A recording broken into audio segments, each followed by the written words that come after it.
Hey gang, Joe here with Ferro Woodcraft. I'd like to welcome you to 52 Ferro Fires number 2. I had something different planned for this one, but Mike Travis uploaded a video reply a couple days ago, and he inspired me to think out of the box, so to speak. Thanks, Mike. That was a great video. I appreciate it. Thanks for participating. And anyway, it was a great video, and I enjoyed watching it thoroughly. But I don't know if you can see here, but it's ground lichen.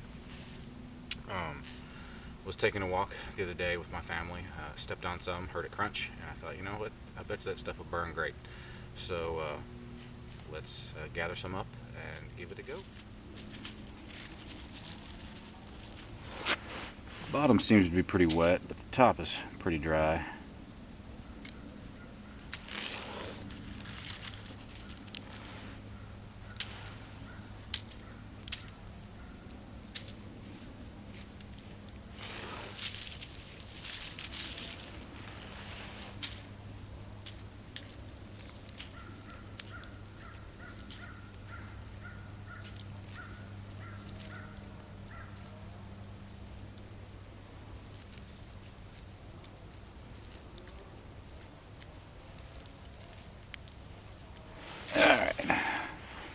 Let's get this adjusted and we'll see how she does. Breaking in a new ferro rod today, so see how well it goes.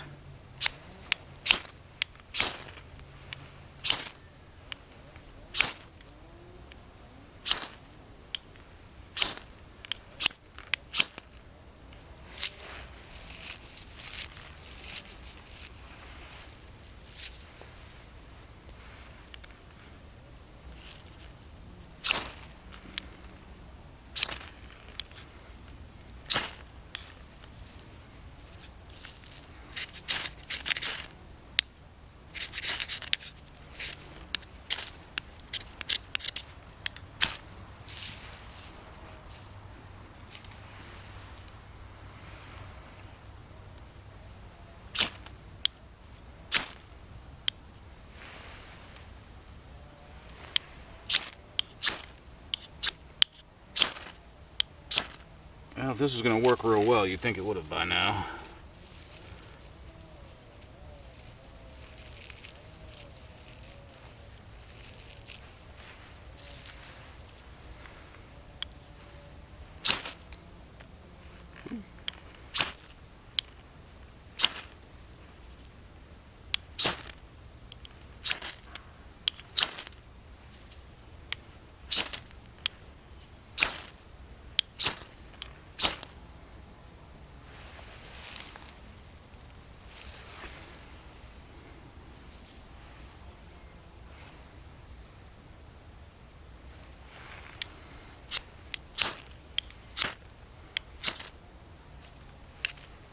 I wonder.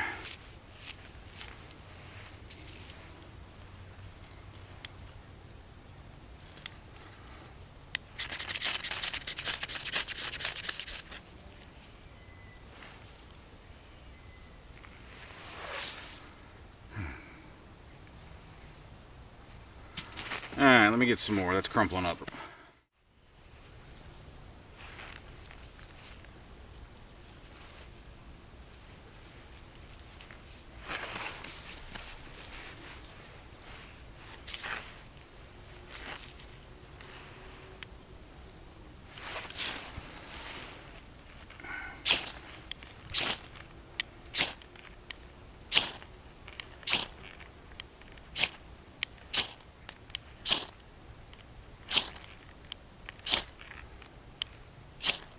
See, it's starting to take, it just doesn't flame up. Maybe too wet for this.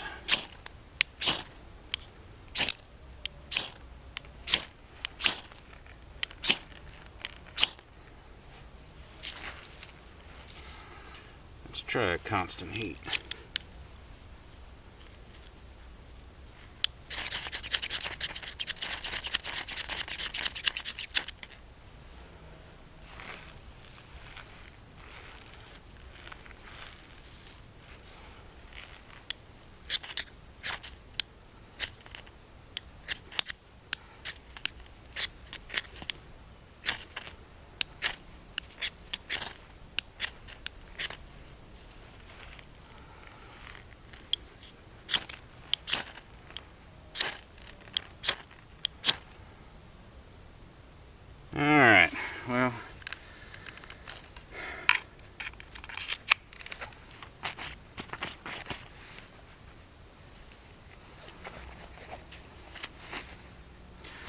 I believe I'm going to call that at least somewhat of a failure. Well, I thought that was going to work better than it did. I think what I'm going to do is I'm going to give that a second run, but I'm going to pick some more and I'm going to put it someplace where it can dry out. And because I'm not one who likes failure, I'm going to go for 52 ferro rod fires, week 2 B. I'm going to come up with a plan B and film another one and upload it too. So, alright, we're back with attempt number 2 with Lichen. Same day, so I'm going to still call it fire number 2. I've been thinking about it this afternoon, and I think I made several mistakes that contributed to the failure. Proper prep and proper equipment. One, as far as equipment, this is a cheaper ferro rod out of China, which means it's softer mesh metal, easier to spark, but the sparks don't burn that long and they're not as hot as say a Light My Fire or a true ferrocerium rod. I got this in trade 6-8 months ago. I got it basically in this condition. It's all ridgy, makes it hard to throw sparks off of. And as far as proper prep goes, I didn't have a base layer underneath to reflect the heat from the sparks back up into the material to help get it to ignite. So I'm going to use my trusty stump and at my wood pile and see if we can't get a different result. Alright, let's adjust here.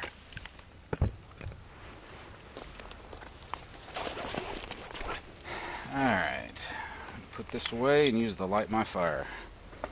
Hopefully we'll get a better result.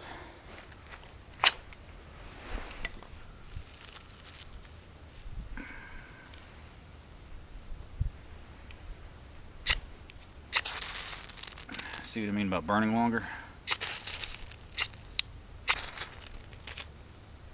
And instantaneous.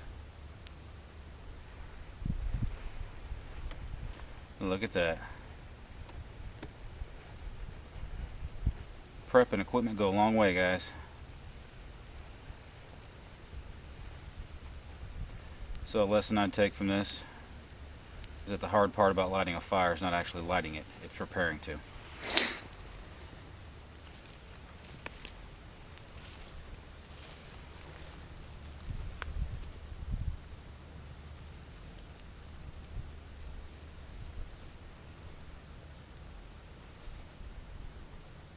Thanks for watching, guys.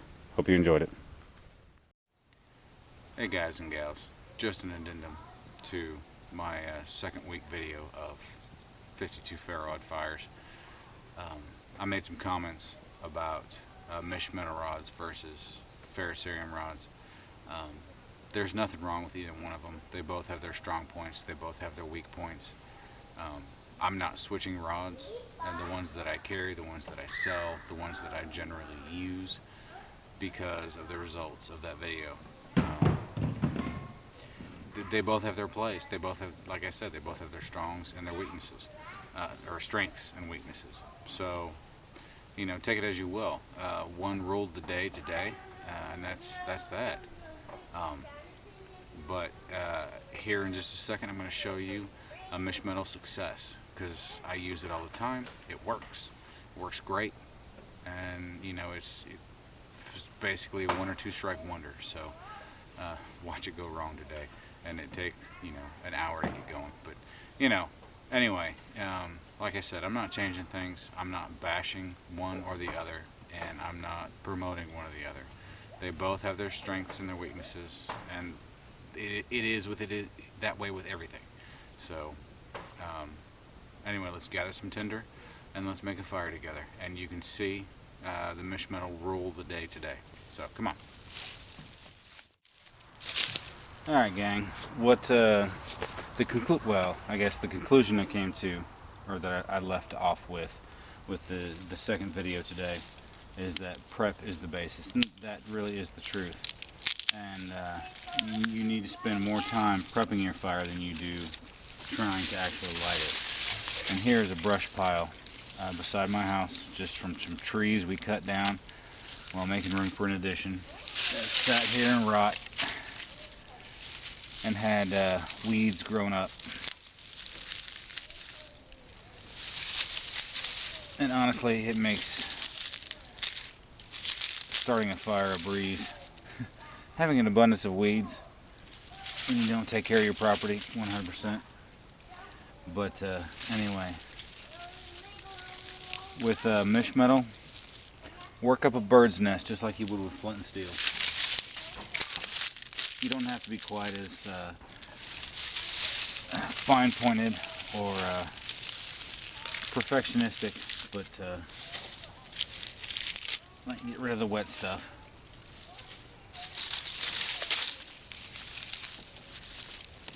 But there you go.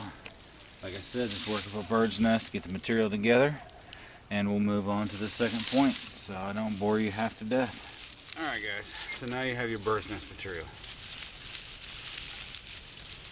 This stuff you don't really need to worry about blowing into flame, I guess. At least 9 times out of 10 you don't. Have your base, have your prop.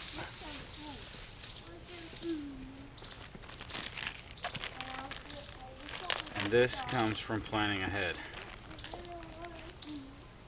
This is a seed fluff from grass that I gathered last season in the fall. Just like with flint and steel, same idea is what you'd use. You just work it in, and the mesh metal rod will not as hot. It'll catch, and you'll go.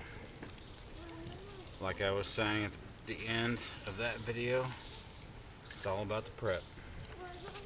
Because really, that's what it is all about. It's not knowing how to work your rod necessarily. I mean, that's part of it, but it's more about knowing the basics of fire.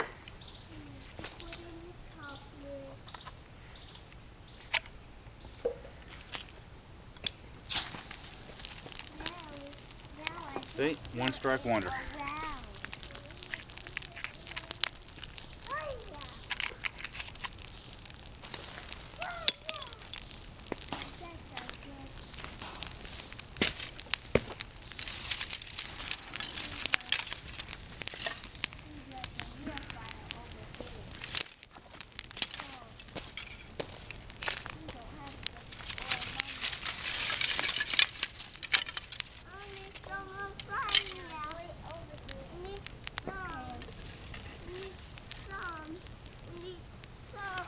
You need some.